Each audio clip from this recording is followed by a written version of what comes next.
दोस्तों, जैसा कि आपको मैंने पिछले वीडियो में बताया था कि रात को 2:30 बजे हम धर्मज अपने ऑफिस पर आ गए थे और रात को रुककर हमने यहीं पर रेस्ट की।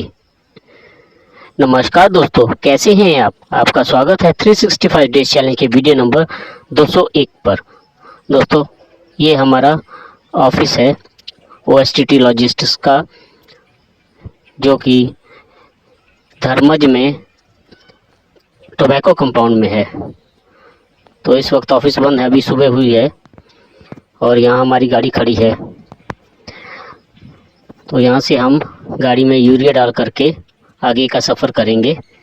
तो 9 बजे तक हम यहाँ से निकलेंगे। अभी सुबह के 7 बजे हैं। ये गांव के बीचों बीच है। ये आसपास पूरे खेत हैं। बहुत ही शांत वातावरण है यहाँ का। दोस्तों, सुबह 9 बज गए हैं और अब हम निकल चले हैं अपने सफ़र पर। तो ये सामने तंबाकू के खेत हैं। तो अब हम चल पड़े हैं धर्मज गांव से। लगभग 3 किलोमीटर पर हमें बाहर मेन रोड मिलेगा। वहाँ तक हम ऐसे ही गांव के रास्ते से जाएंगे। ये सारा गांव का रास्ता है। बहुत ही सुंदर गांव है, बहुत ही साफ सुथरा गांव है और देखने में हरियाली भी अच्छी है। हमें कम ही सौभाग्य मिलता है गुजरात में ऐसे गांवों का सफ़र करने का। जब भी हमारी गाड़ी भरती है तो हम यहाँ ऑफिस में आ जाते हैं। यहीं से हम गाड़ी का यूरिया टैंक फुल करके अपना आगे का सफ़र जारी रखते हैं। यहाँ सामने मेन हाईवे आ गया है, जो कि बगोदरा से वासद के लिए है, लगभग 90 किलोमीटर का। अब हम वासद पहुँच गए हैं और अब हम नेशनल हाईवे पर आ गए हैं, अहमदाबाद वडोदरा हाईवे। अब हम वडोदरा में पहुंच गए हैं। यह वडोदरा है जिसे हम पार कर रहे हैं। तो इस वक्त कहीं भी रोड पे ट्रैफिक नहीं है। अब हम पहुंच गए हैं भरूच में, नर्मदा नदी के ऊपर बने ब्रिज पर। लगभग 1 किलोमीटर लंबा ये ब्रिज है और इसके नीचे नर्मदा नदी है। सामने नया ब्रिज है जो देखने में बहुत ही सुंदर और ऐसी टेक्निक से बना है जैसे विदेशों में ब्रिज बनाए जाते हैं। इसे देख करके लगता है जैसे हम किसी और ही कंट्री में घूम रहे हैं। अब हम पहुंच गए हैं वलसाड़। तो यहाँ डी मार्ट में रुक करके हम कुछ सामान लेंगे, फिर आगे का सफ़र जारी रखेंगे। डी मार्ट में तो वीडियो बनाना अलाउ नहीं करते, तो हम अंदर वीडियोग्राफी नहीं कर पाएंगे। ये वलसाड़ का डी मार्ट है जो रोड साइड में ही है। तो रोड साइड में होने के कारण हमें गाड़ी लगाने की जगह मिल जाती है, इसलिए हमारी सारी ख़रीदारी यहीं से होती है और राशन भी अच्छे सस्ते रेटों में मिल जाता है। तो अब हम चल पड़े हैं डी मार्ट से। रात को हमने यहाँ खाना बनाया और खा करके अभी निकल चले हैं। अब हम पहुँचे हैं पारडी में। यहाँ से हम घूमेंगे नासिक की तरफ। यहाँ पे नासिक रोड है जो पारडी का बाईपास यहाँ ख़त्म होता है। रात को 9 बजे के बाद यूनिवर्सिटी खुलती है। तो अब हम पहुँच गए हैं कुंभल घाट कपराड़ा पर, जो कि सबसे खतरनाक घाट है। लगभग 5 किलोमीटर का ये घाट है। तो अब हम कुंभल घाट पार कर रहे हैं। इस घाट में सबसे ज़्यादा दुर्घटनाएं होती हैं। अगर कोई ड्राइवर नया हो तो उसको यहाँ बहुत संभल के आना पड़ता है। बहुत सीधी उतराई, खड़ी उतराई है। तो अब हम इस वक्त गुजरात के बैरियर पर आ गए हैं, जो कि फॉरेस्ट का चेक पॉइंट है। इस चेक पॉइंट को पार करके हम गुजरात से बाहर हो गए हैं। अब हम महाराष्ट्र में एंट्री करेंगे। ये महाराष्ट्र का फॉरेस्ट चेक पॉइंट है। यहाँ से हम महाराष्ट्र में एंट्री कर रहे हैं और इससे 1 किलोमीटर दूर ही RTO का चेक पोस्ट है। यहाँ पे RTO का चेक पोस्ट है। तो यहाँ रुक करके हम RTO की एंट्री करवाएंगे, फिर आगे का सफ़र जारी रखेंगे। हमने RTO की एंट्री करवा दी है और निकल चले हैं अपने सफ़र पर।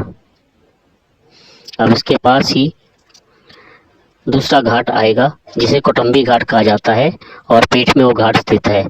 RTO नाका भी पेठ के पास ही है। तो हम कौटुंबी घाट पे पहुंच गए हैं। लगभग 3 किलोमीटर का ये घाट है।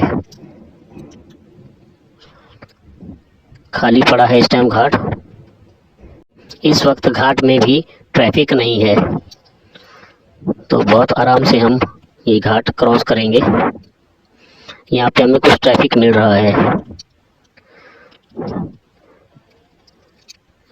ट्रैफिक बढ़ता जा रहा है, यानी कि पीछे ट्रैफिक नहीं था, आगे ट्रैफिक है, यानी चिराग तले अंधेरा। तूफान से पहले की शांति थी जहाँ हमें ट्रैफिक नहीं मिला। अब हम तीसरे घाट पे पहुँच गए हैं, सावल घाट करंजाली में।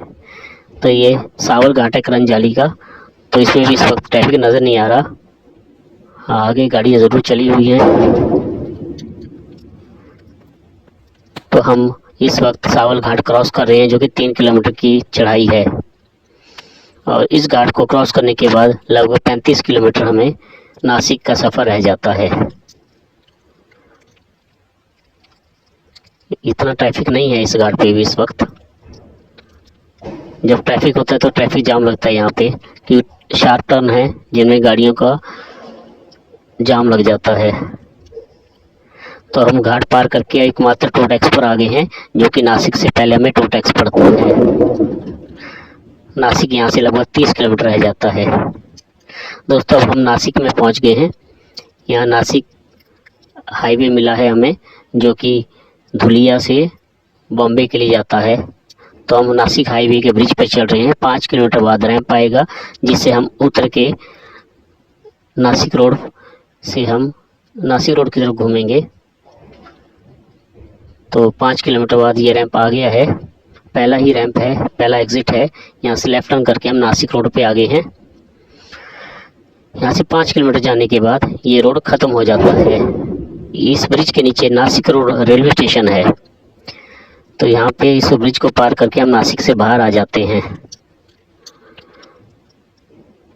तो हम नासिक से बाहर आ गए हैं। अब हम पहुँच रहे हैं सिन्नर के टोल प्लाज़ा पर।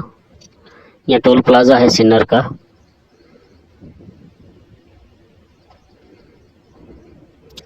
सिन्नर टोल प्लाज़ा क्रॉस करते ही सिन्नर घाट शुरू होता है। ये सिन्नर घाट यहाँ से शुरू हो रहा है। लगभग 1 किलोमीटर का घाट है, ज़्यादा ऊंचा नहीं है। सिन्नर घाट क्रॉस करने के बाद हम रेस्ट करने के लिए पेट्रोल पंप पे पहुँचेंगे, जो कि भारत पेट्रोलियम का पंप है। रात के 3:30 बज गए हैं घाट को क्रॉस करते हुए। दोस्तों, अब हम भारत पेट्रोलियम के पंप पे पहुंच रहे हैं। तो यहीं पे रात को रुक कर के हम रेस्ट करेंगे।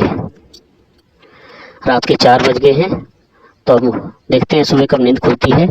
तो यहाँ पे हम रुक के रेस्ट करेंगे। दोस्तों, कमेंट करके बताइए कि आपको हमारी वीडियो कैसे लग रही है। हमारी वीडियो को लाइक और शेयर करें, और हमारे चैनल को सब्सक्राइब करें। तो दोस्तों, मिलते हैं कल फिर सुबह एक नई वीडियो पर। तब तक अपना ख्याल रखें।